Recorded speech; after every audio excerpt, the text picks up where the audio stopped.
What's up, guys, and welcome to Luna Wolf Healing.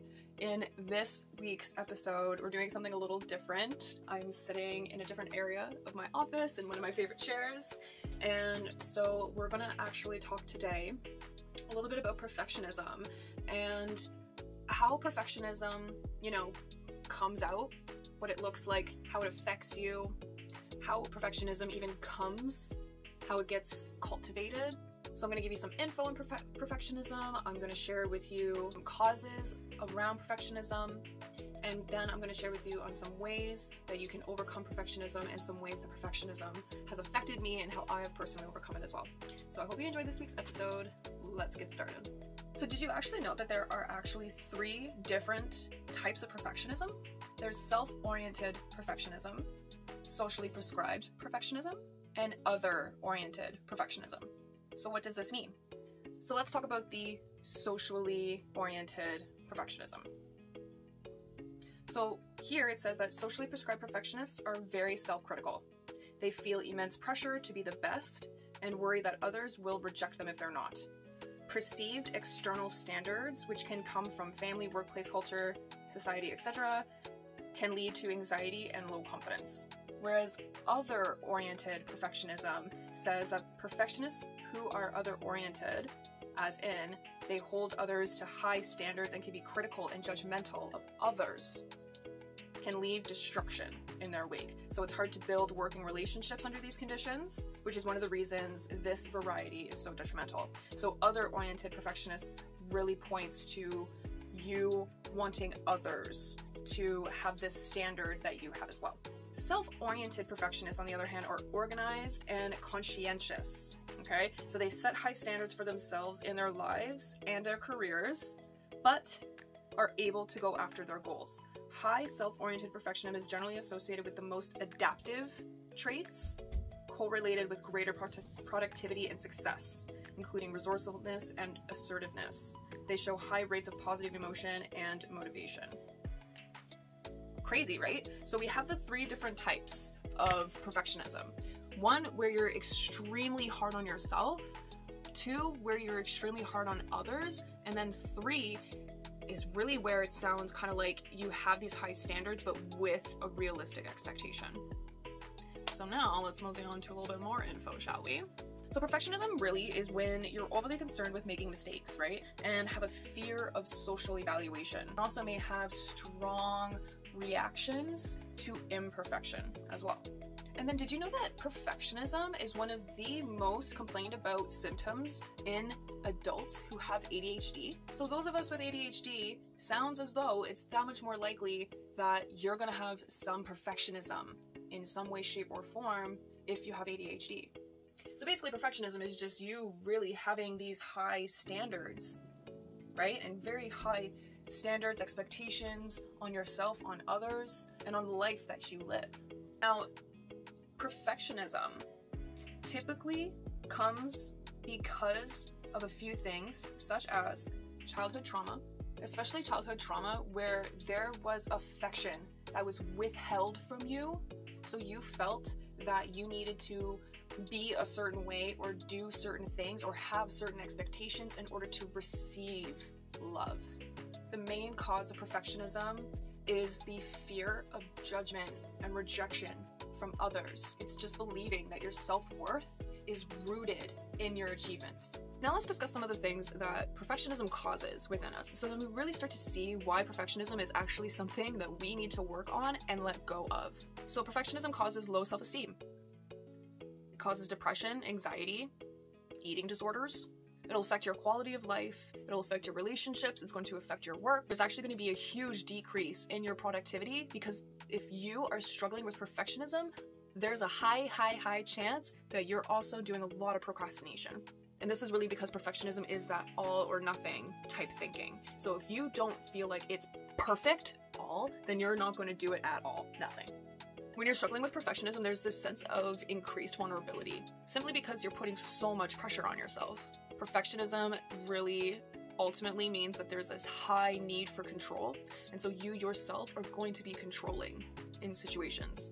which then also means that you're not ever going to be able to be present in the moment because you're incessantly worrying about the future. So some of the ways that like perfectionism has affected me personally is it's funny actually, I didn't actually recognize that I had perfectionism until my mid-20s, and it's really because in this time of my life I started to really notice parts of my life that I did not like anymore, and so I started doing some self-development, and through self-development I started to recognize these few things that all stem from perfectionism. I have a really hard time sharing.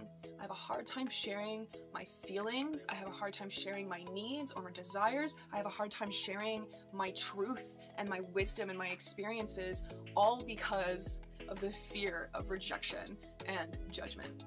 I know for me, procrastination has been probably one of the numero uno things that perfectionism has caused me.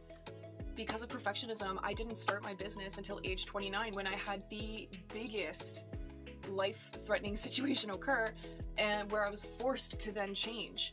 But I knew I wanted to change jobs probably when I was 25 years old.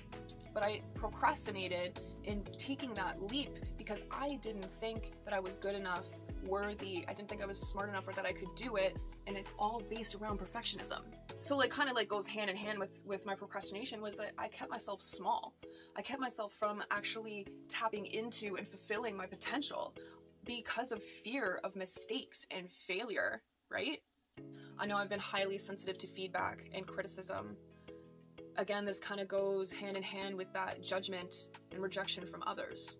Perfectionism has affected my eating. Now, not necessarily in the way of like an eating disorder, but like if you've been following me at all, you know that eating has been a bit of a thing for me my entire life. A lot of it actually has to do with the way that I was raised. But then getting healthier and starting to eat more and wanting to gain the weight and really recognizing just how unhealthy my eating was, perfectionism has actually made it so that I have to struggle with this almost every day, where if I feel like what I have in the fridge or the cupboards or whatever isn't healthy, then I won't eat it.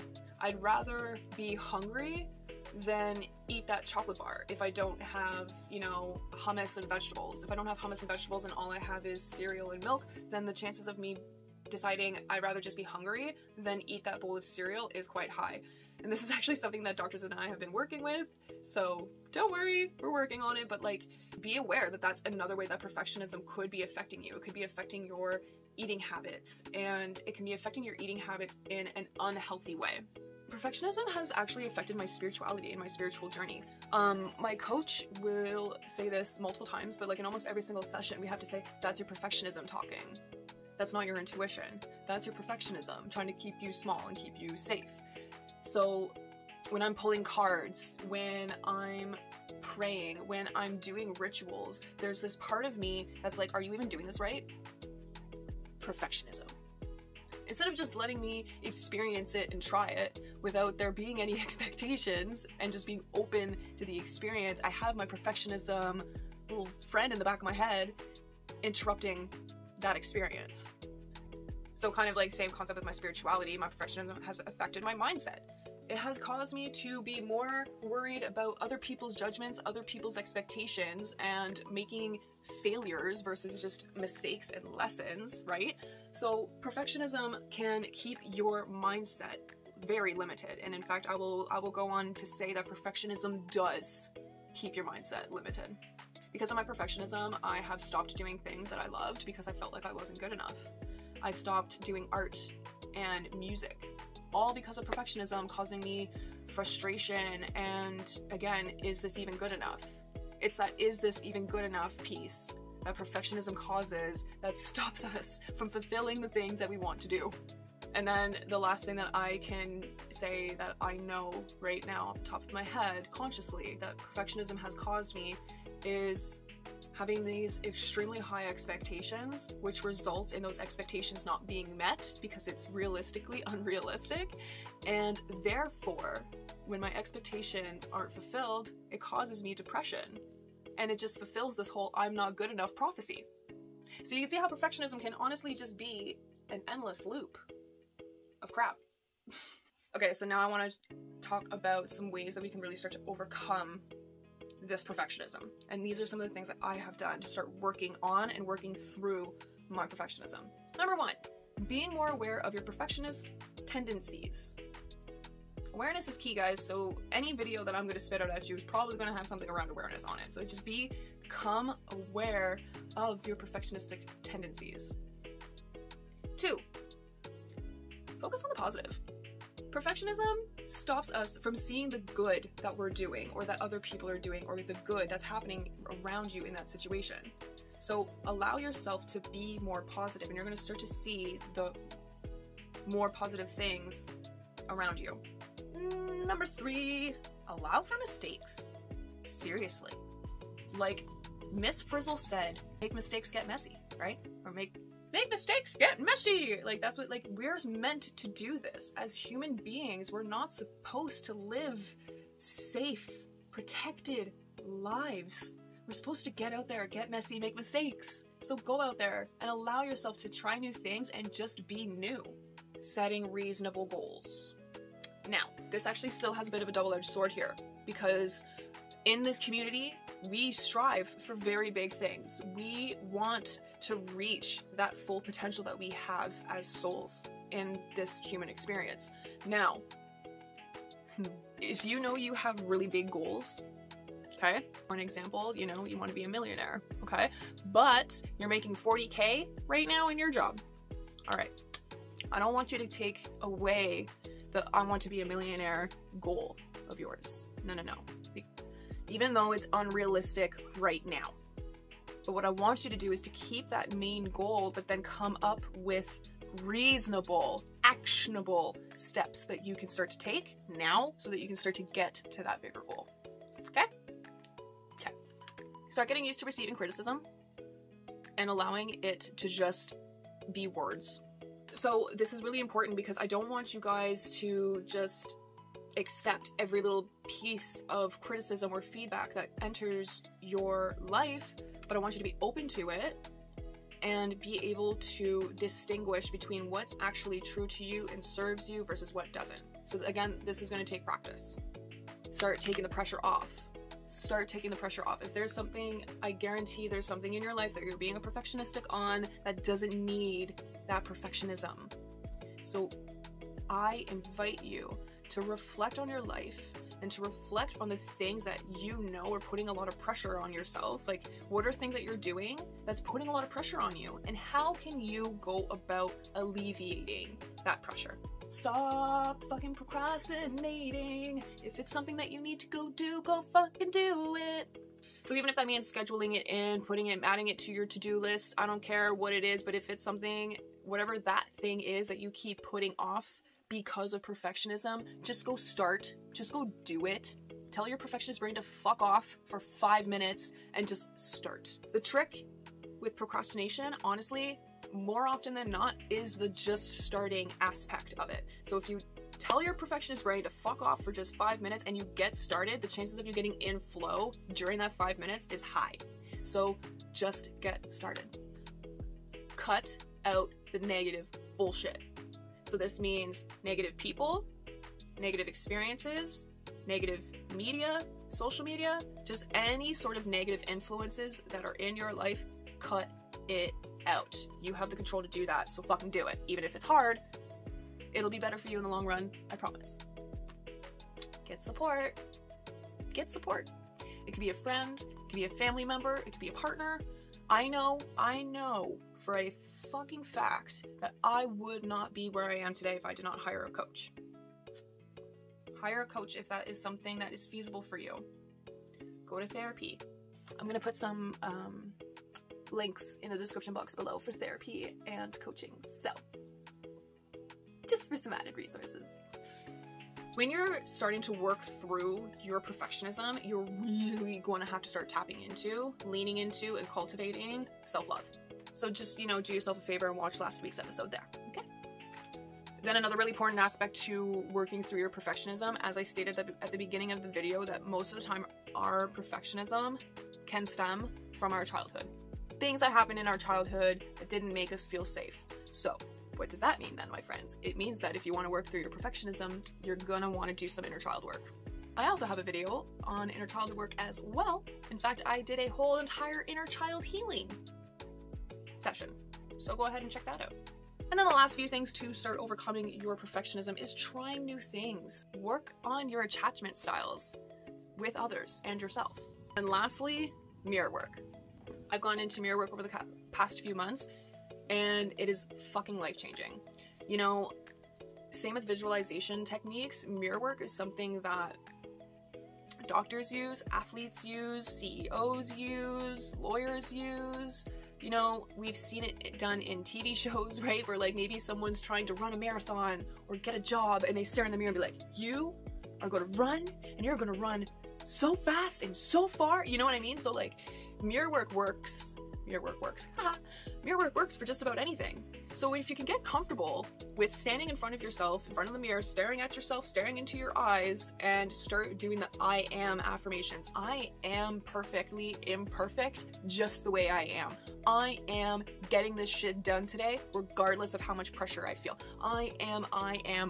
Okay, so like if you start working through that perfectionism through affirmations with mirror work. And the reason why mirror work can work really well is because when you're stating the affirmations, you're looking at yourself. You're seeing yourself. And as I've stated multiple times, when you're saying these things, look into your left eye because it's a direct link to your subconscious mind. Yo, guys, affirmations on their own don't do shit. Let me just be the person, be the coach, be the mindset and spirituality type coach to say that affirmations don't do fuck all. I know it's mind-blowing, right? But the reason why affirmations don't fucking work is because if you're just saying it, just for the sake of saying it, you're not rewiring your subconscious mind. All you're doing is conscious work. But it's our subconscious mind that has all of these experiences and feelings and beliefs stored in it. So when we're doing affirmations, there's other things that we need to do alongside of our affirmations so that our subconscious mind actually gets rewired. So mirror work is one of them. Visualization practices is another, and then adding in real life experiences that prove your affirmations true, because your subconscious mind learns from experiences, not from books, not from affirmations, not even from mindset work. It learns through experience. So that's that. And so that's really going to be it for me today. We've talked all about perfectionism, how perfectionism comes out, where it comes from, some little info about perfectionism, the fact that there's 3 different types of perfectionism. I didn't even know that. Then we started talking about what perfectionism does to you and how much it really affects your life. I also shared with you guys some of the ways that it affected my life. And then of course, some beautiful ways that you can start working through your perfectionism. In fact, I gave you 14 ways that you can work through your perfectionism. So that's going to be it for me today. That's going to be it from this week. I hope you guys enjoyed. Please make sure to like, subscribe. Let me know if you like a different scenery, a little bit of a different setup. And let me know if you enjoyed this video. Y'all can come find me at Luna Wolf Healing on pretty much any social media platform. You guys can listen to my new podcast, The Step 1, Your First Steps to Transformation. It's on everywhere that you can listen to podcasts. And all of the links and all that beautiful jazz is going to be in the description box below. So I hope you guys enjoyed. Please come hang out with me next week. Mwah. Ciao.